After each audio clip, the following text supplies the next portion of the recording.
Bueno, muchas gracias. Primero un saludo a los compañeros y compañeras que nos acompañan en la tarde de hoy, a los trabajadores, las trabajadoras, a los aprendices y las aprendices, a los estudiantes, a los jóvenes, a las mujeres. Un saludo de verdad muy especial, no solo de parte del Ministerio y de quien les habla, sino también del Presidente de la República, del compañero Gustavo Petro. Reciban todos ustedes un abrazo inmenso. Por supuesto, saludar a los compañeros que me acompañan en la mesa. Solo hay una compañera, deberían haber más compañeras, más mujeres.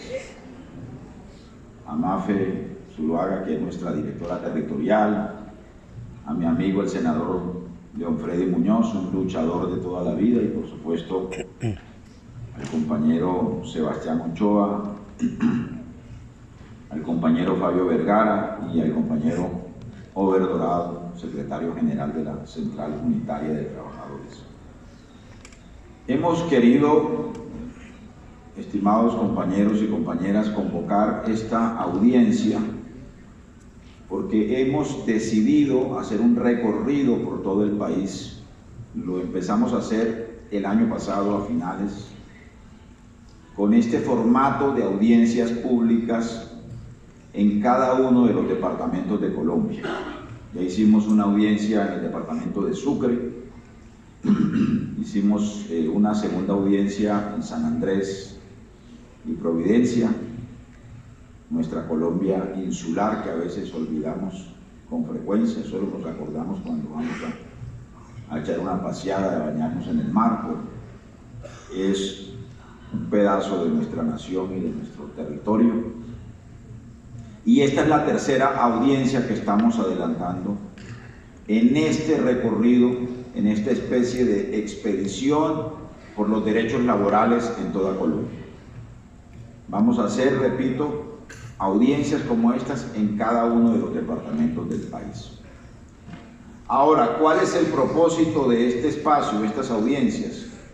Hubiésemos querido que estuvieran aquí el grueso de los trabajadores, de las organizaciones sindicales, del departamento de Antioquia, sobre todo de Medellín, de su área metropolitana, de sus regiones más próximas, porque tenemos una dirección territorial en Urabá y allá también haremos una audiencia pública, seguramente en Apartadó, en algunos de los municipios del eje bananero.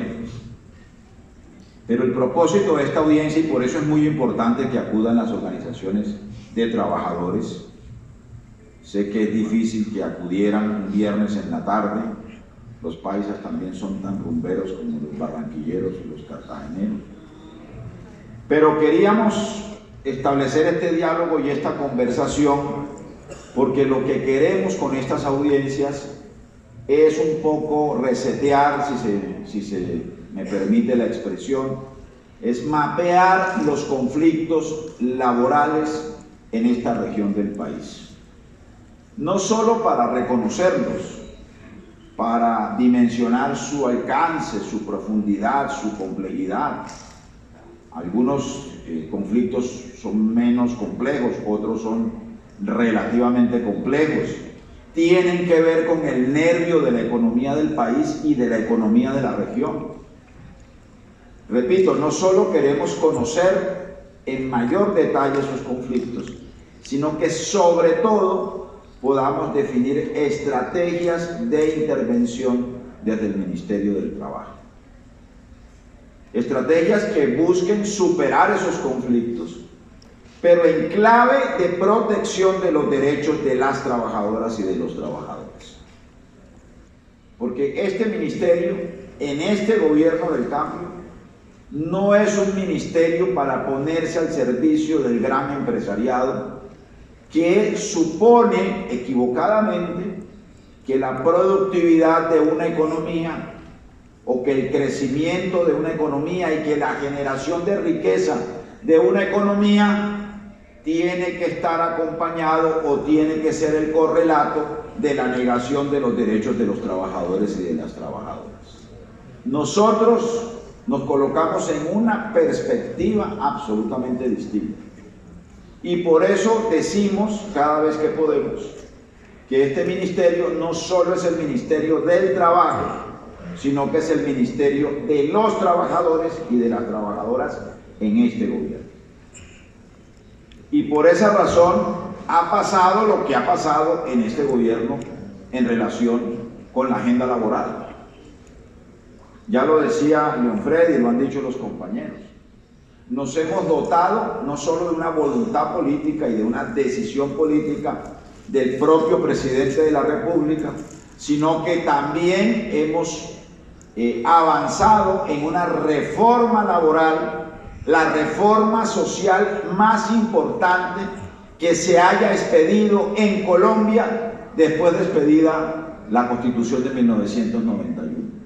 Esta reforma social, junto con la reforma pensional, son dos grandes legados que representan el cambio, o una parte del cambio, que recibió como mandato el presidente de la República cuando fue elegido presidente y que tuvo como precedente el gran estallido social del año 2021.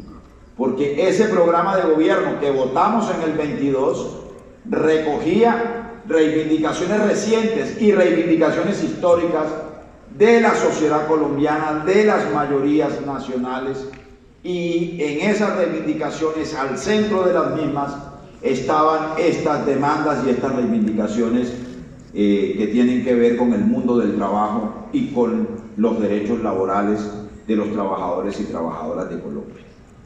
Así que tenemos un instrumento poderoso para que el cambio sea posible, que es, el cambio en el mundo del trabajo, que es la reforma laboral.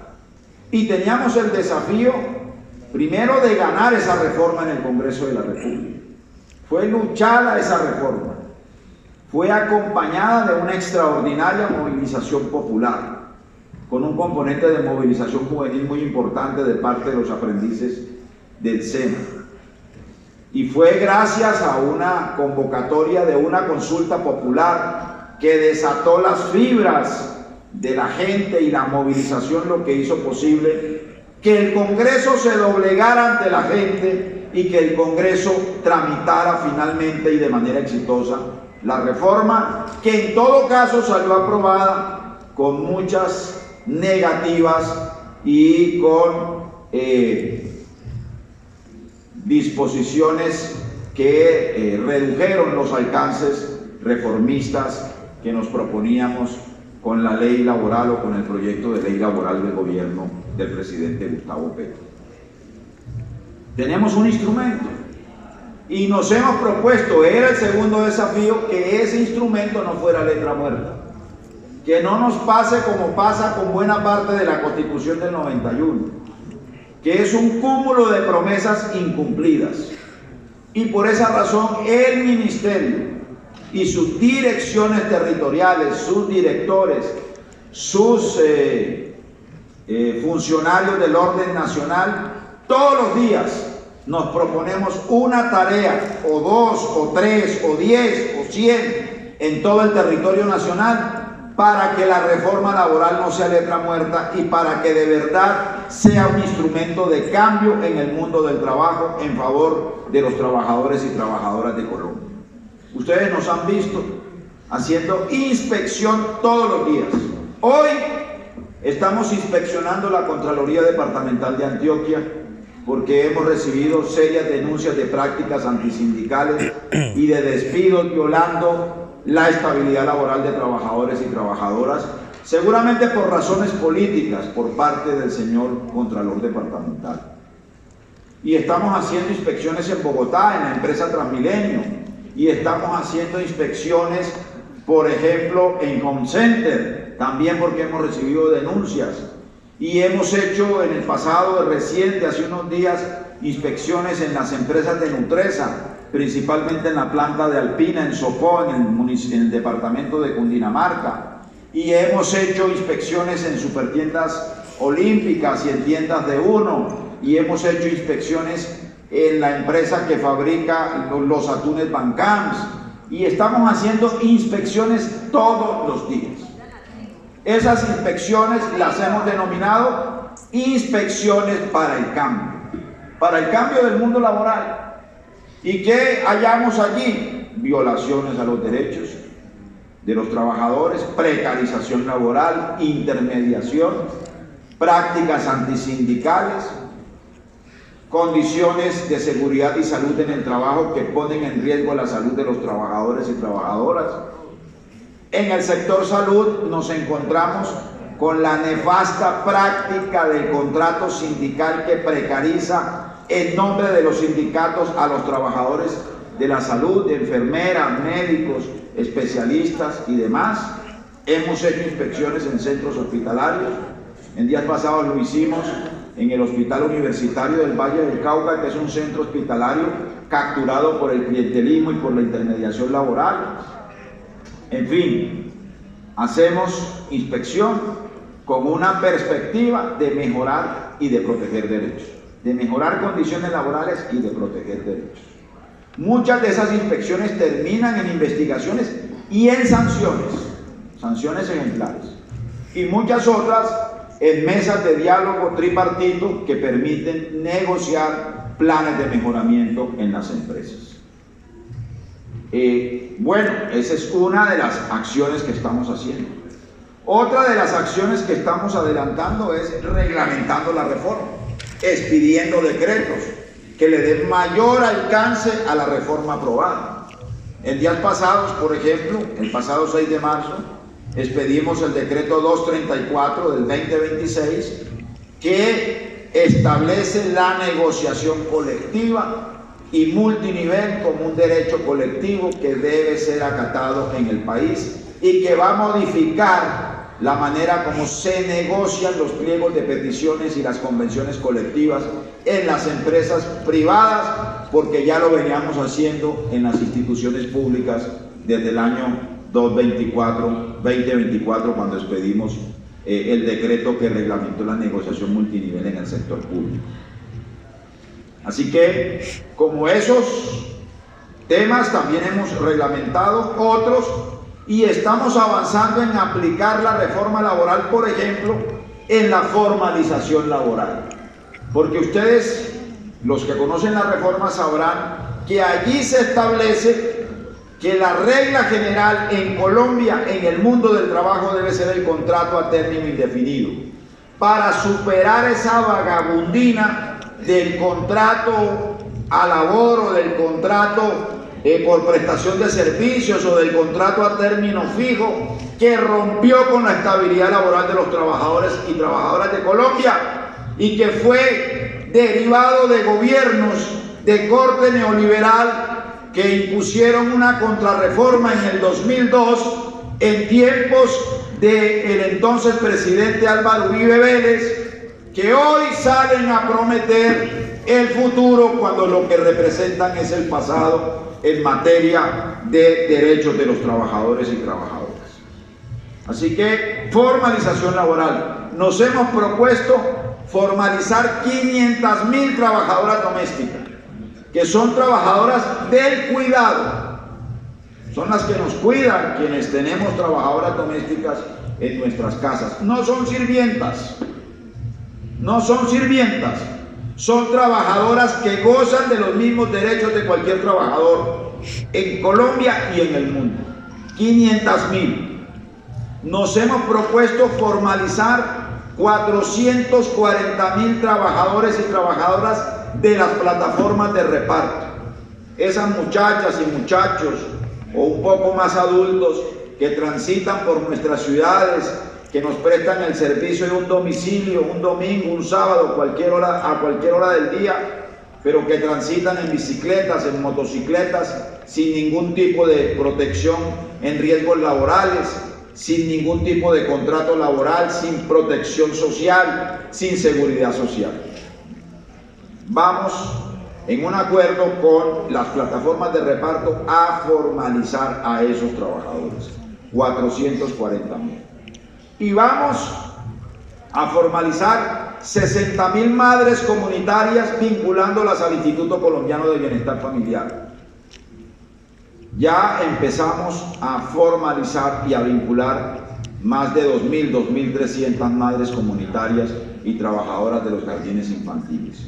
y vamos a hacer un gran esfuerzo para garantizar un mínimo de protección social a trabajadores y trabajadoras que se dedican al reciclaje, 70.000 recicladores de oficio en todo el país, trabajadoras de la cultura, trabajadores del arte, artesanos, en fin, vamos a hacer un gran esfuerzo. Colombia tendrá, al terminar este gobierno, en agosto del 2026, 1.500.000 nuevos trabajadores formales como derivados de la acción que consiste en aplicar la reforma laboral desde el Ministerio del Trabajo. Y también, por supuesto, estamos interviniendo para mejorar condiciones de vida, de seguridad y salud en el trabajo y de aplicar las normas y vigilar el cumplimiento de las nuevas disposiciones que trae la reforma laboral. Por ejemplo, en relación con la jornada de 8 horas entre las 6 de la mañana y las 7 de la noche, el pago de los recargos nocturnos a partir de esa hora, de las 7 de la noche, porque a un señor se le ocurrió que el día en Colombia, por decisión de él, ya no se terminaba a las 6 o a las 7, sino a las 10 de la noche, por allá en el 2002, y nosotros en la reforma logramos reducir la jornada diurna hasta las 7 de la noche. Estamos vigilando para que se paguen los recargos nocturnos, los recargos de dominicales y festivos. Este año debe ser en un 90% y el año entrante en un 100% como estaba antes del 2002. Hemos garantizado la formalización laboral de 410.000 aprendices del SENA en todo el país. Hoy los aprendices del SENA tienen un contrato laboral ganándose el salario vital que antes se llamaba el salario mínimo, que fue una conquista de los aprendices en el marco de la reforma laboral. Estamos vigilando para que también se cumpla la ley 2201 del 2021, que es la reducción de la jornada laboral semanal. Este año la jornada se reduce a 42 horas semanales. Hemos pasado de 48 a 42. Y ese es el cambio del que nosotros hablamos, con hechos concretos, no solo con narrativas y con discursos. Y este ministerio lo que hace permanentemente es vigilar y trabajar porque eso sea posible. Bueno, pero además de la reforma, tomamos una decisión que a muchos les pareció, o a algunos les pareció irresponsable. Nos dieron palo todo el que ustedes se imaginan y el que ustedes vieron además.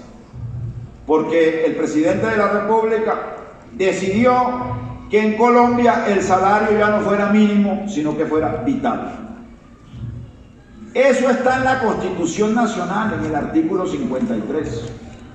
Eso está en los convenios de la Organización Internacional del Trabajo, de la OIT, que han hecho además estudios sobre Colombia respecto a lo que significa un salario vital para un trabajador y su familia. ¿Cuánto necesita ese trabajador para vivir en mínimas condiciones de dignidad? Y cambiamos el paradigma de lo que significa un salario en Colombia.